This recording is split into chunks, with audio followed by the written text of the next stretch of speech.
We continue with chapter 42. As mentioned, chapter 42, I mean, every chapter is a favorite of mine when I'm learning it. There's something about chapter 42 that's very special. That we have a part of Moshe Rabbeinu in us, Moses, a ray of him in our soul. And by extension, all of the great leaders, the extension of Moses, of Moshe Rabbeinu in every generation, our Alter Rebbe, and of course our dear Rebbe, a piece of them in us. How so? Well, it started off with seven shepherds who feed their flock. They give something of them to us in our soul. What did Moshe Rabbeinu give to us? Das, knowledge, connection between the intelligence to the emotions,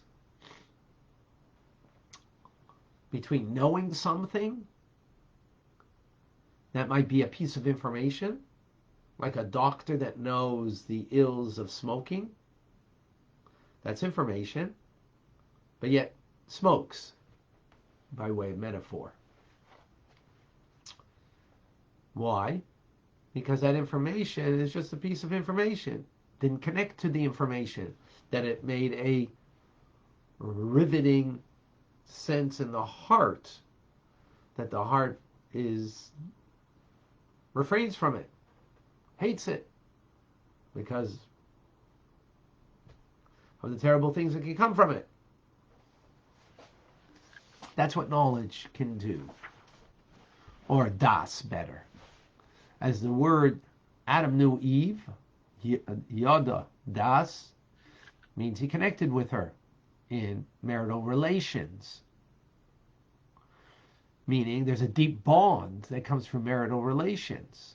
So likewise, there's a deep bond that comes from anything that we know, and we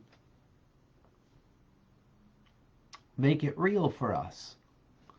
So smoking is one thing. That's, might be a very easy thing to really dislike because you understand what that could do to you. Right? But then there is things like the greatness of God.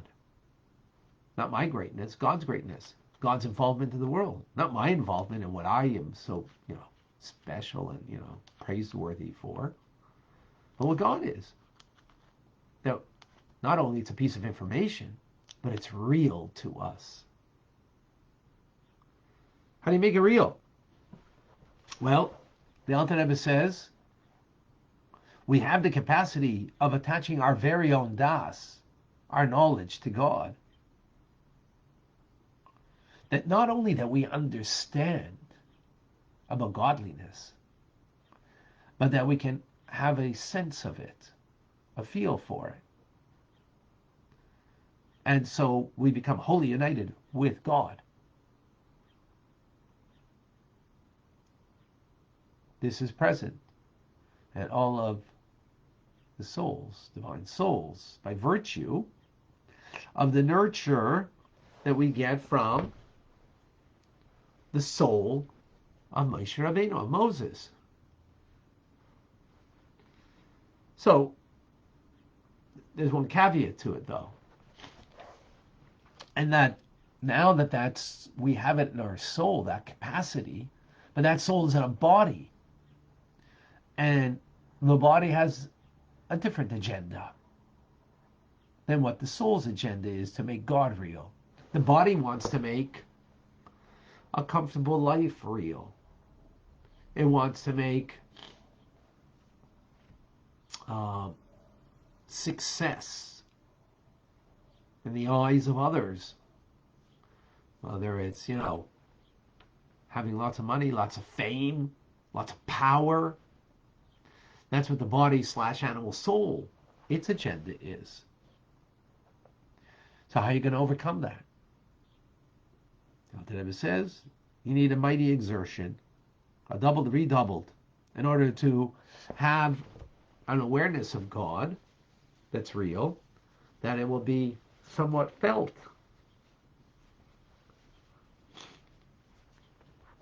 That attachment, that closeness. So the first thing is an exertion of the flesh to weaken it, the corporeality of the flesh. To weaken the corporeality of the flesh. What does that mean? In other words, the agenda of the flesh, as we mentioned, is very self-directed in wanting comfort, wanting pleasure. The pleasure might be having just a comfortable, cup of tea and watching something on Netflix. It could be, vacationing, seeking the comfort and the pleasure of vacation. Or it could be, lots of things, of course. Not that one can't do any of those things, but if it is just an expression of the flesh, that's where the problem comes in. Right? So we have to exert over the flesh. As a Zohar, we learned earlier in the beginning of chapter 29, the Zohar explained that when the body is not able to sense an attachment to God, so just like a log that you want to put into the fire, the log is too thick, too big, you have to chop it up. And then the fire will take to the log. The same thing is the body sometimes is just too thick. And I don't mean in a physical sense, I mean in a metaphysical sense, that the body is, and its agenda is overtaking us, that we don't feel an attachment to God. And therefore we need to splinter the body, metaphorically, meaning to not allow the body to gain its agenda. So we gave an example of, delayed gratification. Do a mitzvah in the time of, like learning Torah right now, where perhaps the desire is, let's eat breakfast first, and then, we'll do a mitzvah. So what if you delayed that gratification 10 minutes, half an hour, whatever it is, and you did a mitzvah? What are you doing? You are exertion of the flesh. You are crushing the nature of the flesh. The nature of flesh is instant gratification, and you have now delayed that. By delaying it, what are you allowing? You're allowing soul to emerge. Well, which will be the next part, the next class.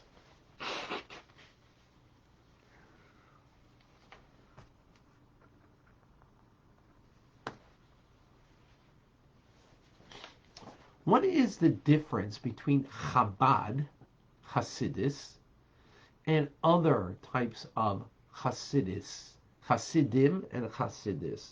They're known as Chagas. Chabad means wisdom, understanding, and knowledge, intelligence. Chagas, which is the other forms of Hasidic teachings, is Chesed, Gvura, Tiferes, and hence Chagas, the acronym Chagas, meaning kindness, severity, and compassion, meaning emotions, so intelligence versus emotions. Other Hasidim are more of an emotional form of divine service, and Chabad is more about an intellectual form of divine service. Let me explain what that means. Not that one precludes the other.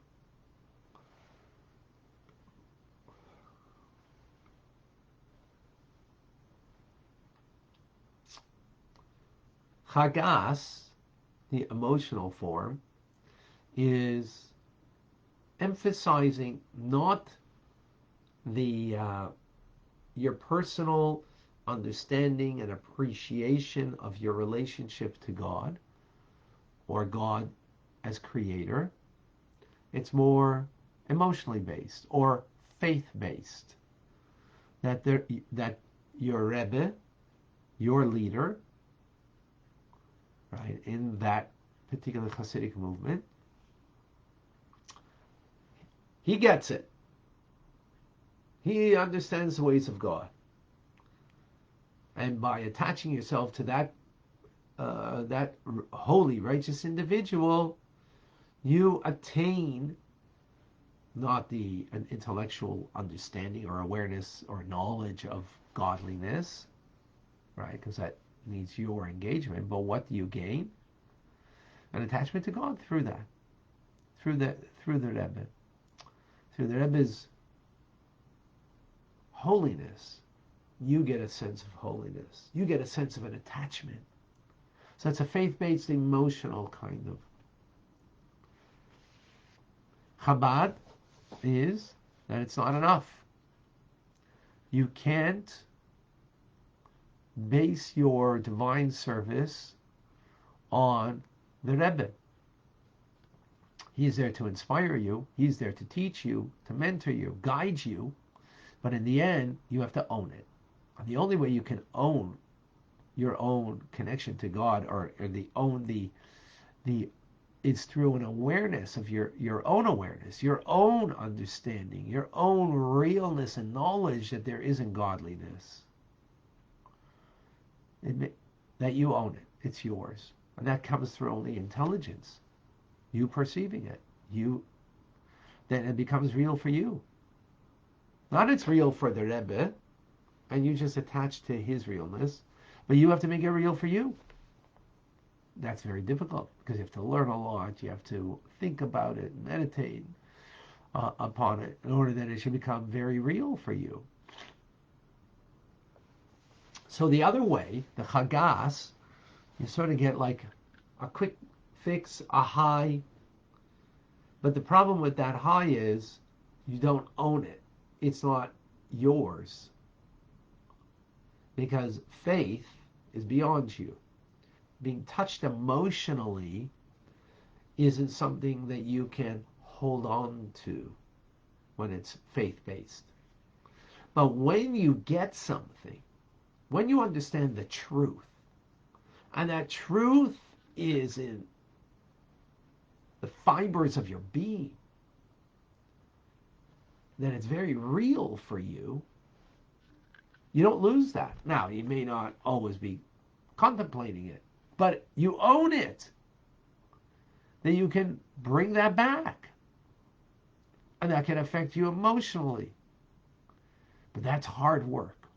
And that's what the Alter Rebbe says over here.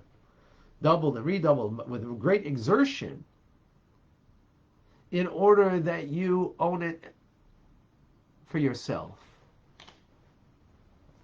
That is the uniqueness of Chabad. So whereas, many people think about Chabad, their Rebbe is like, everything. There's a truth to that. But yet, that's only in order to give me the capability that I can be everything that I need to be. That I own it totally. And where ownership can only begin is how you perceive things. Because that's the beginning, is the intelligence. How do I understand God? How do I perceive godliness? How do I relate to God's involvement in the world, in my life? And then that will feed the emotions, and of course then from there to our behavior of thought, speech, and action. So it's true that we have a piece of Moshe Rabbeinu in us, of Moses in us, that gives us the capacity. We have a piece of the Alter Rebbe in us that gives us the capacity, the piece of the Rebbe, the extension of Moshe Rabbeinu in our generation, of Moses, the extension of Moses in our generation, that gives us that capacity. We have a piece of that in us. Absolutely. But it's in us. It's not necessarily real for us until we work at it. That godliness should be obvious. God in your daily activity and routine and things should be so clear and obvious that God is there. And the materiality of the world is secondary. It's not primary. It's secondary in the sense of what you perceive. So it might be that you perceive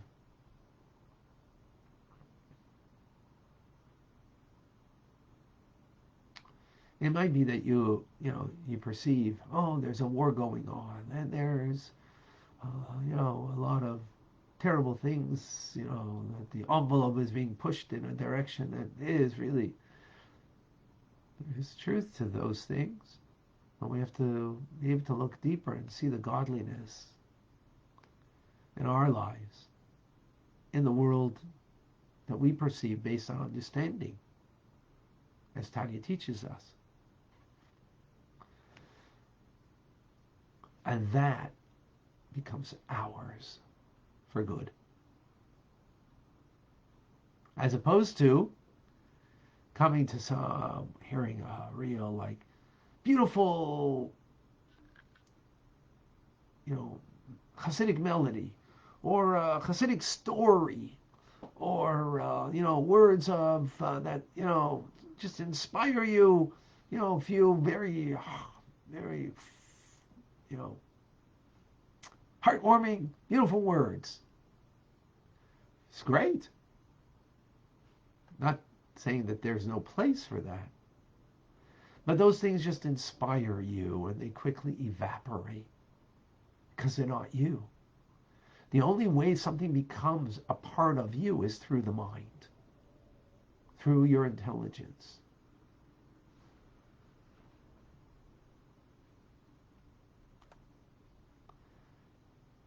And then, anything that you're writing that's got nothing to do with Judaism will be deleted. And it has nothing to do with what we're doing here. So, the message won't get through. So please respect this forum. I don't know if I pronounced your name right, but you know who you are. So, that's what Chabad is. That's what Chabad teachings are. And it's an uphill battle because we're fighting against the body, the animal soul, that has a whole different world order that it wants. A whole different world order. But, folks, you're doing amazing. Because think about it. 6 months ago, when we started Yutis Kislev 6 months ago, approximately, maybe just a little over, about 6 months ago, we started the new cycle. Very different today. You are very different today, I would imagine. I'm sure of. No doubt about it. You're not the same person. Why? Because if you're following this and understanding it, getting it, and you're allowing it to connect to you, the teachings in your heart, it may take time, and it will take time, but it's seeping in little by little and changing not just your headspace, but what you are experiencing in your life. No doubt.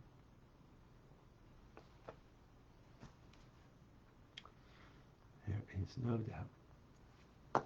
Questions, comments, thoughts? Vicky, work can be all-consuming and yet I have to work? How do I stop that? Who says you should not work? Work. You have to work.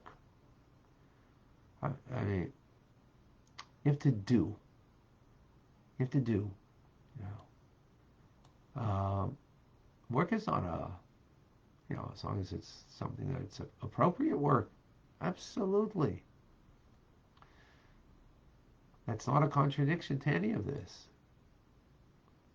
On the contrary. The first thing that we will be asked after 120 years of this lifetime here is, were you faithful in your work ethic and your business affairs? That's the first question. Not how much Tanya did you learn. That might be about the second or third. Why? Because it's there that you bring the practice of the teachings over here, is in work. Right?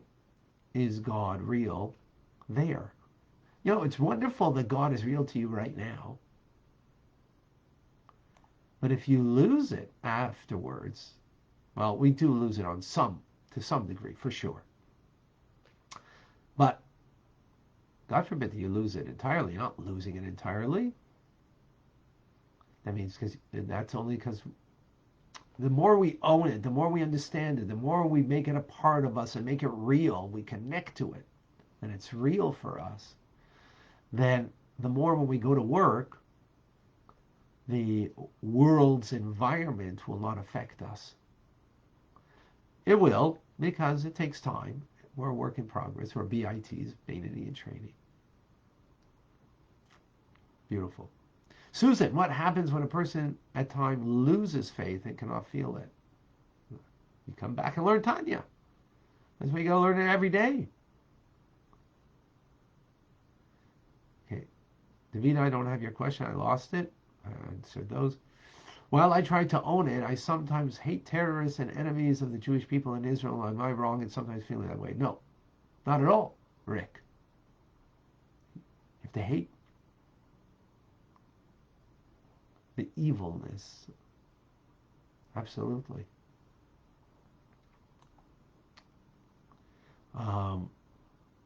Absolutely. Any enemy of the Jewish people that wants to destroy the Jewish people is not someone that you should love. No.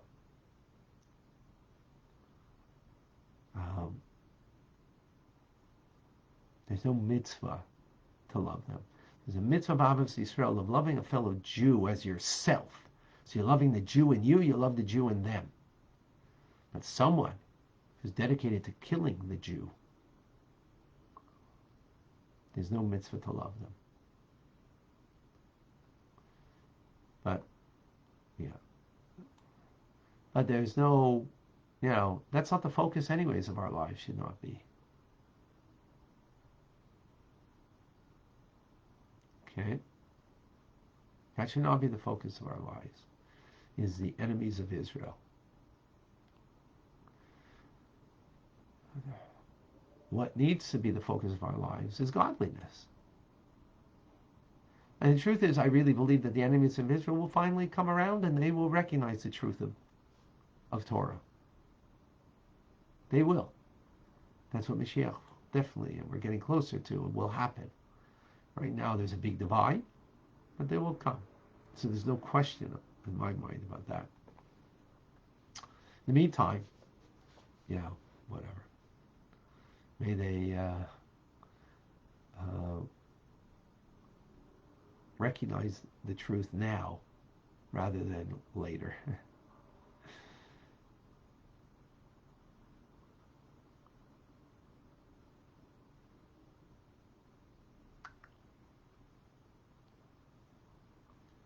Okay, I don't see any other.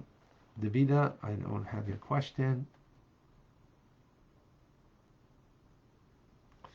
I lost it. I want to remind everybody of tonight. Well, it's morning here. In some places, it's already the holiday.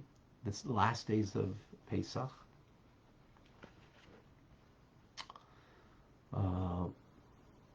And after Pesach,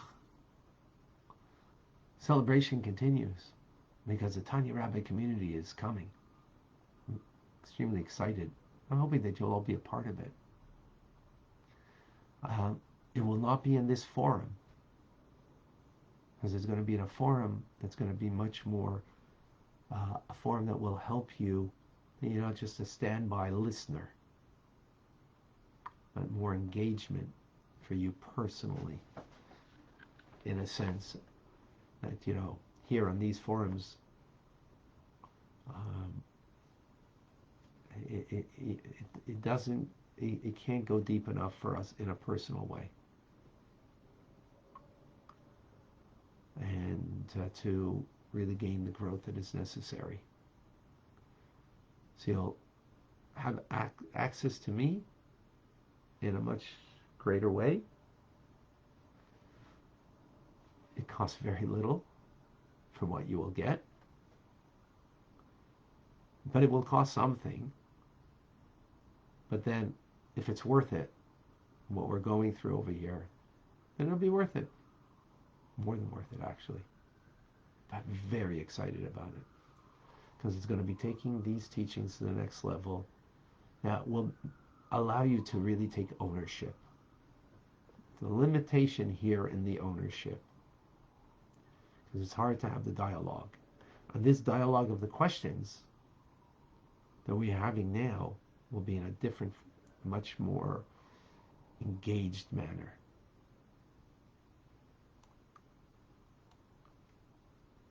Jake. So I'm sure everybody here is going to join, so no doubt. If I respect the triage process and cannot afford other medical help, can I just listen to Torah instead?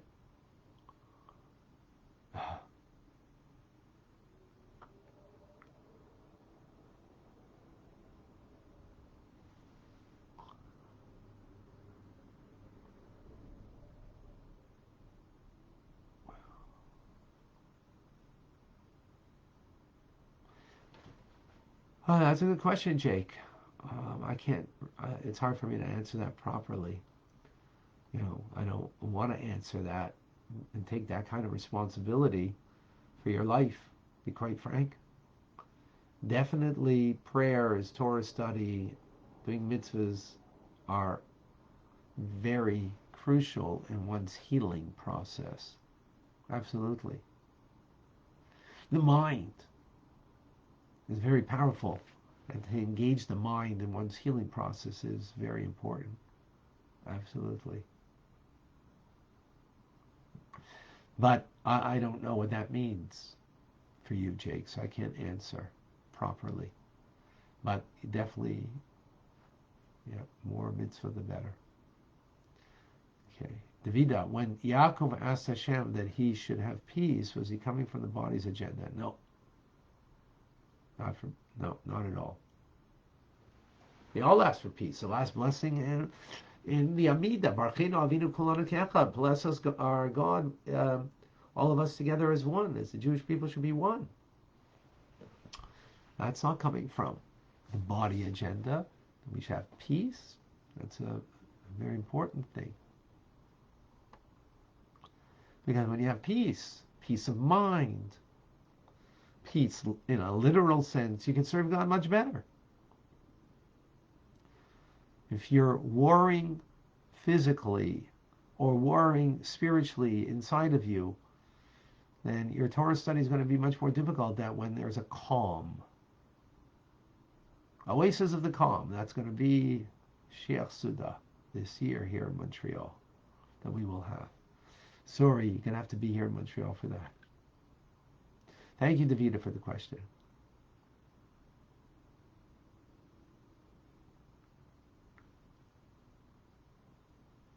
Yet Hashem didn't want him to have peace, because he wanted the ultimate peace, the peace of Mashiach, that Mashiach will bring. And the world wasn't ready for that. Thank you. Okay, folks. It's Erev Yontiv. Have a wonderful Yontiv, an amazing one. And for the next 2 days, we won't have a class, because it is Shvi Shel Pesach, Achron Shel Pesach, the 7th day of Passover, so it's a holiday, which we can't use electronics. And some of you, it's coming very early in Europe, Others, it's already come on the other side of the world from this part. And we will continue on Sunday, God willing. I'm Rabbi Ronnie Fine, coming to you from Chabad, Zichron, Kadesh, and Montreal, Canada. It's a privilege and a pleasure to share with you the Tanya. Have a wonderful day. Thank you for joining. And a good Yom Tov. Thank you. Thank you, folks.